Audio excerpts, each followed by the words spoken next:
Was Trae Young's game one performance a fluke in your mind, or do you think it's a sign of things to come for him in this series against the Heat? I'm not going to go out and say it was a fluke.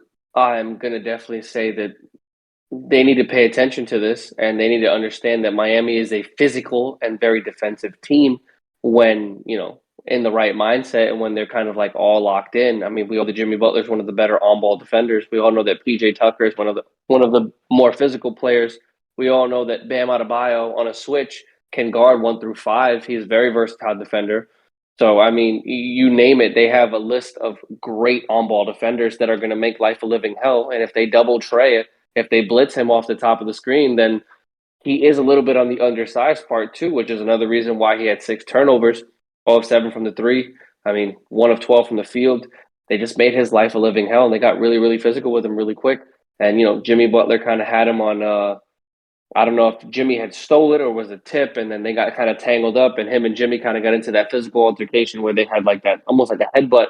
But when you get into Trae like that, I know he had like that ice Trae against New York, but he was hitting shots in New York. He was still making shots when those physical moments were happening, when those altercations were happening.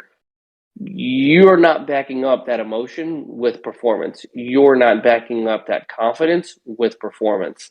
And with Miami being a team that can be physical throughout an entire playoff series, with them being the number one seeded team in the Eastern Conference and having a lot of success early on, I would say that this is going to be a continuing thing, or should I say, a continuing trend if they don't adjust.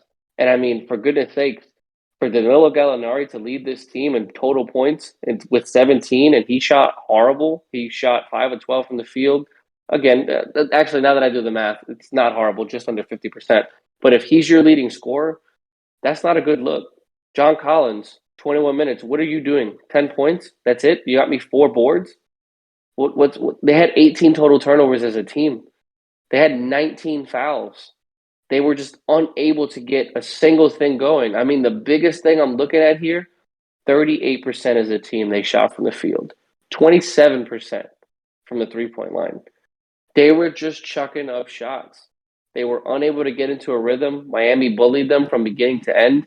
You know what the crazy part is? The best player on Miami was Duncan Robinson. That's because he was 8 of 9 from the 3 point line. He was a literal flamethrower. And the next closest scorer behind him was Jimmy Butler with 21 and 6. So it wasn't like somebody popped off for 50. They just had a couple of players go off for a good chunk of change. So when those confident players like Jimmy Butler, like Bam Adebayo, like Kyle Lowry, they get into that kind of confident role, or they get into that zone, as some shooters and some players like to call it, it's going to be scary. I think that this series ends up being a rout. I mean, even if Trae has to come out and drop 40 a night, they still need other players to step up outside of just Trae Young. And it looks like Miami's got the formula. Make Trae Young's life a living hell. Get physical with him at the top of the key. Make sure that he passes out of some complicated shots, or make sure that whatever shots he is taking, they're always contested. So I think Miami's in a good place right now. But yeah, no, Trae Young's performance today, I wouldn't say it's panic mode, but it's definitely concerning if they were able to figure out one of the better players in the NBA this quickly in a 4 game series. Yeah, I think when I look at this from kind of a bigger perspective, I think this was just a fluke. I don't think this is a thing of a sign of things to come. Just because, I mean, looking through Trey's playoff history at this current moment in time, this is probably his worst playoff performance that I've ever seen. Score 8 points and I even crack double digits as the leader and the focal point of the team. This is not a good look. I mean, Kevin, would you say 1 of 13 from the One field? of 12. 1 of 12, excuse me. I don't want to criticize him too hard there, but that's under 10%. It just, and you know what? Granted, it's game one. I don't like to be too prisoner in the moment. When it comes to a game one, but obviously they need better from Trae Young, and it's pretty easy for me to say that just because, you know, when I look at Atlanta, they got into the playoffs by making their way through the play-in tournament, but it was really by and large due to what Trae Young was able to do. And to me, like when I look back at that Cleveland game, in that last play-in tournament that they had, Trae struggled throughout the first half of that game, but he really started stepping up in the second half where he just took over the game, scored over 30 points in the second half, and Cleveland had no answer. And when I look at this game in particular against Miami, Miami, I wouldn't necessarily consider a very strong one seed. Granted, they are a one seed, which does deserve respect. But in totality, the Heat aren't the strongest one seed I've ever seen in the Eastern Conference. But they looked like world beaters against Atlanta in that game one matchup. And it was really just because they had Trae basically in clamps the entire game. And I think what Atlanta has to do going into game two, just to kind of switch things up, give Miami a different look, and they have to create space for Trae to be able to navigate and get some space to knock some shots down. Because when Trae gets into a rhythm, he's a very exciting player to watch. It's just in game one, he was just nowhere to be found. And when I look at Atlanta's playoff chances, it's really kind of all dependent on what Trae is able to do because Trae is really the spark that kind of gets this team going.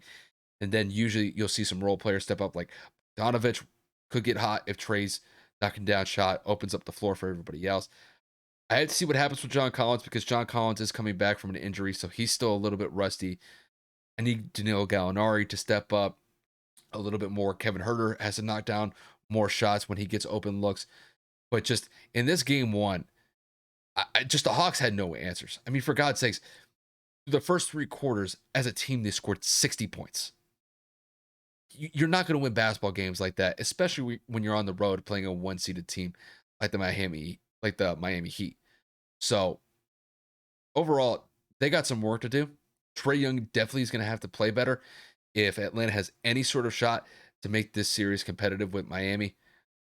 Kevin, it's like you said, this series is like it's going to be a rout, but I think at this point, I think when it comes to Trae Young, I think Trae is going to improve from this game one performance. I don't think he can get any worse unless he goes literally 0 of 12 from the field, which I don't see happening. So I do expect a much more competitive game from Atlanta in game two. Overall, Trae Young, I think, will probably score somewhere around like 25, maybe even 30 points. I think he's going to get hot. I think he's going to make it interesting for Atlanta. But Trae's got to get it going because if he doesn't, Atlanta's chances to move to the second round are basically slim to none. That's just how I see it.